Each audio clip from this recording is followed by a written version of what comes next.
এই যে মানুষটি যেতে কত সমস্যা হইতে আছে। এদিকে কোনো খাল বা কোনো কারামারা নাই। রিক্সা তো দূরের কথা, একটা ভ্যানও যদি এই জায়গাতে যাইতো তাও তো যাইতে পারতাম। আর আমি হুদো অসুবিধা নেই ভাই, পানির লেগে আমি কামে যেতে পারি না ঠিক মতো। আমার পিছনে যে খালটা দেখতে আছেন, এই খালটা গিয়ে জোড়া নিতে কদমতলি পাকার মাথায়। এখন আপনাদের অনেকেরই প্রশ্ন থাকতে পারে, এই খাল কদমতলি পাকার মাথায় গিয়ে জোড়া নিবে কেন? এটা তো কোনো খাল বা নদী বা কোনো বিলে গিয়ে জোড়া নেওয়ার কথা, কিন্তু এটা খাল না, এটা একটা রাস্তা। এখন যদি আমি এক পাও পিছে যাই তাহলে আমি পড়ে যাব পানিতে। দীর্ঘ অনেক দিন ধরে আমাদের এই রাস্তায় পানি অনেক। এখন অনেকেরই প্রশ্ন থাকতে পারে, ভাই আপনি কি সাংবাদিক? না রে ভাই, আমি কোনো সাংবাদিক না, আমি এই দেশেরই একটা নাগরিক। এটা আমাদের এলাকা, আমরা অনেক ক্যাটাগরি নিয়ে ভিডিও করছি, তো এখন আমাদের এলাকা নিয়ে আমরা নিজেরাই বিপদে পড়ছি। আচ্ছা ভাই, আপনি কি সাংবাদিক? না ভাই। এই এলাকা এতদিন ধরে দেখতেছি পানি, এলাকা কোনো উন্নত হয় না কে? উন্নত হয় না কেন ভাই? এটা তো আমরা সাধারণ মানুষ বলতে পারবো না। সাধারণ মানুষের এই পানির জন্য অনেক সমস্যা হয়, আর এটা সমাধান করার দায়িত্ব সরকারের হাতে। দীর্ঘ অনেক দিন ধরে এই রাস্তায় পানি, আর শুধু এই রাস্তা না, ঢাকা শহরে জায়গায় জায়গায় অনেক পানি। এখন আমাদের মতো সাধারণ মানুষ যারা আছে অনেক অসুবিধা হইতে আছে। আর আমি হুদো অসুবিধা নেই ভাই, পানির লেগে আমি কামে যেতে পারি না ঠিক মতো। সন্ধ্যাবেলা যে মঞ্চে লেগেছে আনতে যাবো ফ্যামিলি খাওয়ান লেগা, এই জিনিসটা আনতে যেতে পারি না ভাই। ভাই এটা শুধু আপনার প্রবলেম না, আমার প্রবলেম, সাধারণ মানুষের প্রবলেম। এই এলাকায় যত মানুষ আছে সবার প্রবলেম।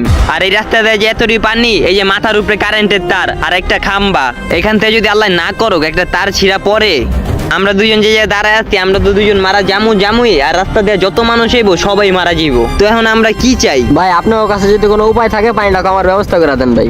ভাই আমিও আপনাদের মতো সাধারণ একটা মানুষ, তো আমাদের কাছে কোনো উপায় নাই কা। আপনাদের যদি সাহায্য দরকার হয় বা কাউরে কিছু বলতে চান বা সরকারকে কিছু বলতে চান, আপনারা আমার কাছে বলেন।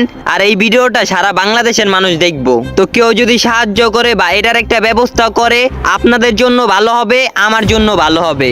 আর আমি আজকে এনে কত মাছ ধরা পানি, আর আপনি আছেন ভালো খারাপ লিয়া। আপনার কাছে যদি কোনো উপায় থাকে তাহলে পানিটা কমায় দেন ভাই আমার কাছে তো কোনো উপায় নেই কা। তাইলে আমি আপনি এনে আইছেন কা? কয়েকদিন আগে ঢাকায় মিয়া কারেন্টের তার ছিঁড়া কতটি মানুষ পড়ছে দেন নাই? হপাই মিয়া যদি কারেন্টের তারটা ছিঁড়া পড়ে যেত আপনার লগে আমি মরে যাবো। ভাই এইসব কথা বলতে নাই। আরে মিয়া না বললে কি করবো মিয়া, আধা ঘন্টা বৃষ্টি করে রাস্তাটা তলা যায়, ঘরের ভিতরে পানি ঢুকে ভরা যায়। এখন আমরা কি করবো? আপনি বিশ্বাস না করলে আমার লগে আহেন, এটা কি রাস্তা না খাল বিল এটাই বুঝি না। আহেন আপনি আমার লগে। আমিও দেখা প্রথমে মনে করছি এটা খাল, এই রাস্তাটা যে দেখবো হ্যাঁ মনে করবে এটা খাল। আহেন আমি দিই আপনাকে, কি সমস্যা দেন তো ভাই, এই যেটা হইছে কাটার মধ্যে যদি কেউ পড়ে যায় আর কি অবস্থা হইব? আপনি একটু সামনে যান, সামনে যা দেখেন আমার মতো কত মানুষ সমস্যা আছে। আমি শুনছি এই এলাকায় অনেক পানি, আর এই এলাকার পানি জমা থাকে। আমারও সামনে যাওয়া দরকার। আপনি আমার লগে চলেন, ওই দেখি কত পানি আর মানুষের কি কি সমস্যা হইতে আছে। ভাই আমাদেরকে একটু দৌলতপুর নিয়ে নামাই দিয়ে আসেন। না ভাই, ওদিকে যাওয়া যাবে না, ওদিকে অনেক পানি। আপনারা কষ্ট করে একটু হাইটটা যান, ওদিকে অনেক পানি, ওদিকে আমার ভ্যান ডুববে যাবো। তাহলে কি ভাই এখন আমরা ব্যানে করে যেতে পারবো না? না ভাই। তাহলে কি আমাদেরকে হেঁটে যাওয়া লাগবে? হ্যাঁ। আচ্ছা আহো তুমি আমার সাথে। দেখছেন ভাই কি অবস্থা? ওদিক তো একটু কম আসলো, এদিক তো পুরো নদী হয়ে গেছে। আর কোয়েন না ভাই, নদীর থেকে বড় হয়ে আপনারা কি গেছে। এলাকার? ওই যে কত এই পানি। এলাকার আপনারা? না ভাই, আপনি এই এলাকার? হ্যাঁ ভাই এলাকার। তো এখানে আপনি কিসের জন্য দাঁড়ায় আরে আছেন? আমি আর কোয়েন না, একটা অনুষ্ঠানে যামু, একটা ঘন্টা ধরে রিক্সার লেগে দাঁড়ায় রইছি, রিক্সাই পাইতাছি না। এই পানির মধ্যে দিয়ে কেমনে যামু কোন? একটা বন্ধুর বিয়া, এই বিয়াতে যদি আমি না যেতে পারি আমার মান সম্মান কিছু থাকবো কোন ভাই? কেন ভাই আপনাদের এই জায়গায় কি রিক্সা চলে না? রিক্সা তো দূরের কথা, একটা ভ্যানও যদি এই জায়গাতে যাইতো তাও তো যাইতে পারতাম। বুঝেন না কি লেগে এক ঘন্টা ধরে এই জায়গায় দাঁড়ায় রইছি।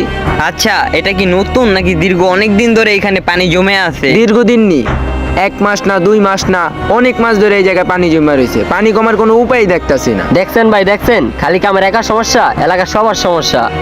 যে এই পানি ভাই মাজার থেকে বেশি পানি, রিস্কও তো চলে না। তো আপনাকে তো অনেক সমস্যা হইতাছে ভাই, এটার কোনো ব্যবস্থা নেন না কি লেগা? আরে মিয়া, আমরা কি কমু? আমগো তো আর বড় বড় লোক আছে না, হ্যাগো চোখে কি এই পানিটি পড়ে না? আমরা কইলে কি আঙ্গো কথা দাম দিব? হেরা কইলে হ্যাগো কথাটা সবাই দাম দিব। তাও কথাটা খারাপ করনে। আচ্ছা আপনাকে কি কি সমস্যা হয় যদি আমার একটু খুললা বলতেন। কয়টা সমস্যার কথা কমু কোন? বর্তমানে ঘরে ঘরে রোগ বালায় অভাব নেই। এখন আপনার বা আমার রাতের বেলা যদি কারো কোনো সমস্যা হয়, ওই মুহূর্তে কোনো জায়গায় যদি যাওয়া লাগে, কেমনে যাবো কোন? না আছে রিক্সা, না আছে ভ্যান গাড়ি, না আছে অ্যাম্বুলেন্স। কোনো উপায় আছে? কে কি চাইবো তার ফ্যামিলির কাউরে হারাইতে? এখন আমরা কি করবো কোন? কি কামড় দিলিস রে ভাই, কত বড় একটা মশা। দেখছেন ভাই দেখছেন, এটি কিন্তু ডেঙ্গু মশা। পানির কারণে এই মশাটি হয়, জায়গায় জায়গায় পানি আটকে থাকে, এই কারণে এই মশাটি হয়। এই পানির কারণে মশার বংশ বিস্তার হয়, এই কারণে রোগ বালাই বেশি। হ ভাই ঠিক কইছেন আপনি। এই দেখেন ভাই কত বড় একটা ডেঙ্গু মশা। বর্তমানে কিন্তু এই পানির কারণে মশা আরো বাইরে যেতে আছে, কারণ জায়গায় জায়গায় পানিটি জমা থাকে, আবার ময়লাও জায়গায় জায়গায় জমা থাকে। এই পানির কারণে আমাদের অনেক ক্ষতি হইতে আছে, মশা আরো বৃদ্ধি পাইতে আছে, মানুষের ক্ষতি হইতে আছে, জনগণের ক্ষতি হইতে আছে, এই দেশটার ক্ষতি হইতে আছে। এখন যদি এই সমস্যার সমাধান না করে ভবিষ্যতে তো আরো সমস্যা দেখা দিব। ঘরে ঘরে পানি জমা যাব, মানুষ তো চলাফেরাও করতে পারবো না। আচ্ছা ভাই, অনেক কথা হয়েছে, রিক্সার লেগে দাঁড়ায় থেকে লাভ নাই, জায়গা। আচ্ছা ভাই, অনেক কথা বলছি। আরে আরো আছে তো, আপনি আমার সাথে আহেন। দেখছেন এটার কেউ রাস্তা কইবো? কত পানি! অনেক পানি, যে অনেক, এই যে আমার আডু ডিব্বা গেছে। আচ্ছা আহেন যা দিই সামনে আরো কি অবস্থা। সামনে অনেক পানি। দেখছোস তারটা কুই নেমে গেছে। আল্লাহ না করুক তারটা যদি পানিতে পড়ে কি অবস্থাটা হইব। ভাই আপনি ঠিকই কইছেন, এই জায়গা থেকে চালু চালু যাইতে হইব। মারে কইয়া বাসাটা চেঞ্জ করুম। ভাই আপনারা কি এর কথা কইতে আছেন? আর বাসাটা কি আপনি গো? ভাই আর কোয়েন না, বাড়িটা নিয়ে পুরো বিপদে পড়ে আছি গা। 12 মাসের মধ্যে 10 মাসই থাকে পানি, আর বাকি 2 মাস রাস্তা ভাঙা, শান্তি নেই এদিকে। আচ্ছা ভাই, এই যে পানির যে জমা রইছে, এই পানির যাওয়ার কি কোনো ব্যবস্থা নাই? এই যে মানুষটি যেতে কত সমস্যা হইতে আছে, এদিকে কোনো খাল বা কোনো গাড়া মারা নাই, কাজে পানিটি যাইবো আর পানিটি কইমা যাইবো। ভাই পানিটা যাইবো কই? খাল হইছে উঁচা, রাস্তা হইছে নিচা, উল্টা খালের পানি আয়া এই রাস্তার মধ্যে পইরা থাকে। আপনি আবার কি কইলেন ভাই? খালের পানিও রাস্তায় পড়ে থাকে? হ ভাই, তাহলে এই পানি কমার তো কোনো ভাওই নেই কা, মনে হয় বছরও পানি একটুও কমবো না। এখন আপনারা কি চান, এই পানি কি কমুক নাকি আরো বাড়ুক? ভাই আপনি আবার এটা কি কইলেন? পানি কমুক এটাই তো আমরা চাই, আপনি পানি বাড়ার কথা কোন। কমু না ভাই, আপনারা হইছেন এই এলাকার বাসিন্দা, আপনারা চাইলে এই পানি কমবো। আপনারা যদি সবাই মিললে একটা উদ্যোগ নেন বা একটা ব্যবস্থা করেন, তাহলে তো এই পানিটি কমার একটা রাস্তাঘাট হয়। তো আপনাদের এলাকার বাসিন্দা যারা আছে তারা কিছু একটা করেন, মানে সবকিছু আপনাদের হাতে।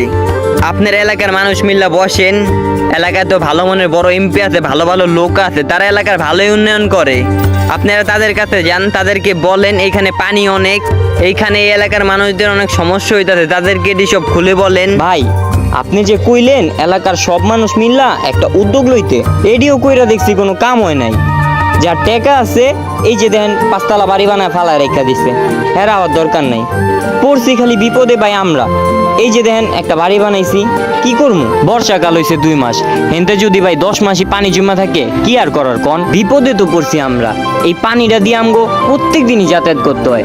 আমরা চাইলেই তো ভাই আর এই বাড়িটা ফালায় রেখা একটা ফ্লাডে উঠতে পারবো না। আমগো তো আর এই সামর্থ্য নাই যে আমরা এই বাড়িটা রেখে একটা ফ্লাডে উঠি। ঠিকই কইছেন ভাই, জাগো টেকা আছে, এই যে কইলেন যে বেটা বাড়ি ফেলাডে যেয়া থাকে, কিন্তু আপনি গো আমগো মতো জাগো টেকা নাই, আমরা কি বাড়ি ফেলাডে থাকতে পারমু? সমস্যা হইতাছে আমগো, আর আমগো সমস্যা আমরাই দেখতে আছি, অন্য কেউ দেখতে আসে না। এই যে পানি পাও খায় আলায়, মন চাইলে সন্ধ্যাবেলা একটু বাইরে বাইরেতে পারি না, কিছু খাইতে পারি না। সব সমস্যা কি সাধারণ মানুষের উপরে পড়ছে। এখন ভাই আপনারা কি চান? ভাই আমরা এই মাঝা সমান পানি থেকে মুক্তি চাই, আর যদি এরকম প্রতিদিন পানি বাড়তে থাকে তাহলে আমাদের বাংলাদেশ পানি তলে ডুবতে বেশি দিন সময় লাগবে না। আর আমি কিছু কথা বলি, এই পানি যদি এভাবেই থাকে ডেঙ্গু, চিকুনগুনিয়া, ম্যালেরিয়া সহ আর অনেক রোগে আমরা আক্রান্ত হতে পারি ভাই। আপনিও কথাটা খারাপ বলেন নাই, এমনিতে আমাদের বাংলাদেশে রোগবালাইয়ের কোনো কমতি নাই। তো এত কিছুর পরে আমাদের একটাই দাবি, আমাদের এই সোনার বাংলাদেশটা আমরা পানিতে ডুবাতে চাই না। আমাদের পায়ের নিচের মাটি আমরা সুন্দরভাবে পাড়াতে চাই। এই আঁঠু পর্যন্ত পানি পাড়িয়ে আমরা রাস্তা পার হতে চাই না। যে হারে পানি বাড়তেছে, এইভাবে যদি চলতে থাকে আমাদের বাংলাদেশটা ডুবতে বেশি দিন সময় লাগবে না।